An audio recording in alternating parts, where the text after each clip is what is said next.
Thank you, Anna. Now, do you want to say a few words about me? Man, when I walked over to that table near the window and saw the beards on those posters, I thought I'd wandered into a reunion of the Smith brothers. I'm going to make myself very unpopular with those at my table by introducing them. My wife, Susan.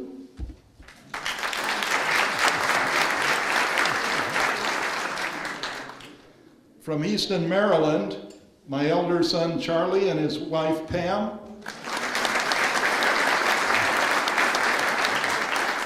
From Portland, Oregon, my younger son, Rob. My little sister, Carol Mackay. Dear friends for many years, Wayne and Joy Davis. And our good buddy, Mark Lissagore. I want to tell you that Anna is the reason I teach, because teachers want their product to transcend them. Anna is a very, very funny lady who, after she left Westlake High School, went on to UC Berkeley, then enrolled at USC's Annenberg School of Communication, very difficult to get into, and like Will Rogers, she's a humorist. She's working on a novel now after producing a very, very funny book, The Chictionary. All you women should read it. You can find it in your bookstore. I checked the Amazon website, and her readers give her book 5 stars.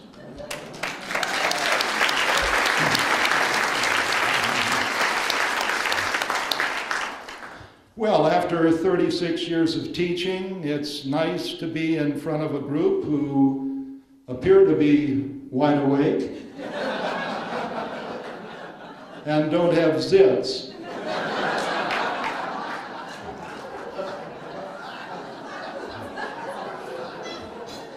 I want to thank Darren Parent also for, along with his board and Chuck Weiss and others, making this happen.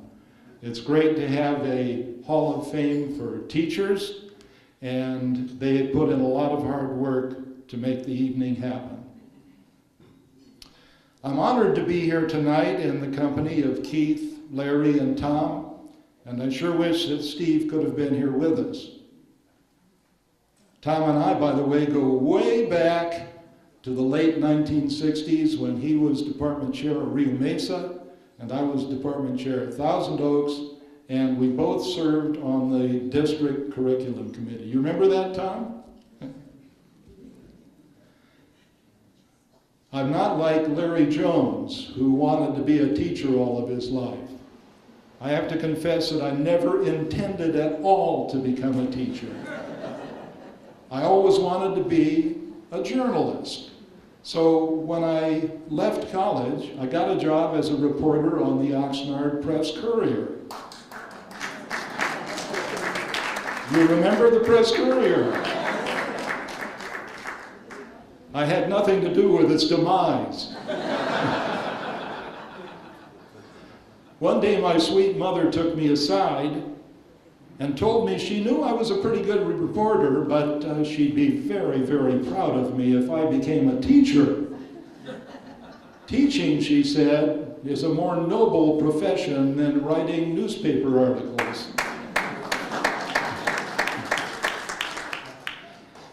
And she said I had what it takes to be a teacher. I didn't think so at all.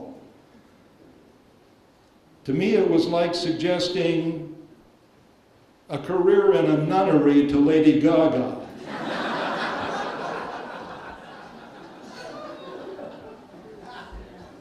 I felt that my perceptive mother saw something in me that I did not see in myself.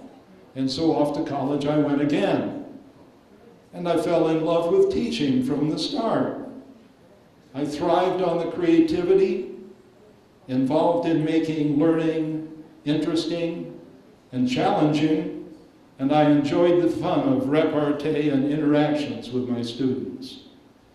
And I still feel that enthusiasm, so I'm going to look back at some of my memorable students, in addition to Anna. Train your eyes on Brian Fitzgerald because he's about to choke. World champion track star Marion Jones was one of my counselees at Thousand Oaks High. Yeah, hold your ears, Brian. In the early 90s, and she saw a lot of me because I was the head timer at track meets, and she always came in first. And when Marion was playing basketball, there I was announcing the basketball games. You're going to have to deal with it, Brian.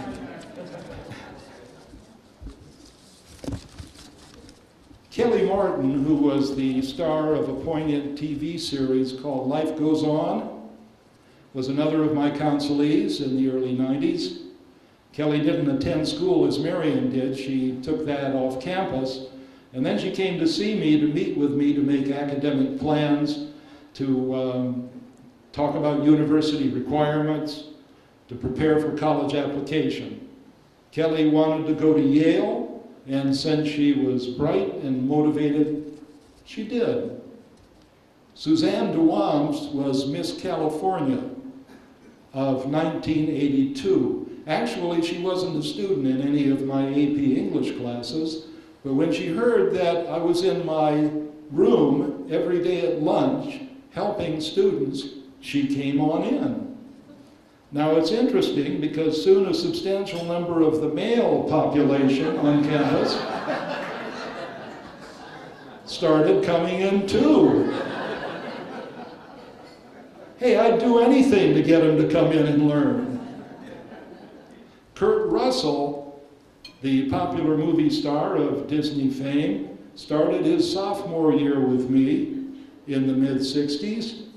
But in a few weeks, he had to leave school. He was working on a movie, which I think was Mosby's Marauders. But Kurt was a pleasant, friendly, open person, and I really hated to see him go. Tom McClintock. Is that a familiar name? Tom was a well-known politician around here and took his carpet bag up to Northern California. He's a congressman up there. He was in my sophomore English class in the mid-1960s, and he was very serious, but sometimes I could get humor out of him. We were in a poetry unit, and I was teaching tone color. That's the evocative ability of the sounds of letters to create impressions other than the words imply. I was quoting satirical poet Shel Silverstein, reading his poems to show how he uses tone color to create animals that look like they sound. My classes particularly liked his poem about the quick digesting sneet. Oops, we've been caught by a quick digesting sneet, and now we are dodging his molars, and now we are resting in his lower intestine, and now we're back out on the street.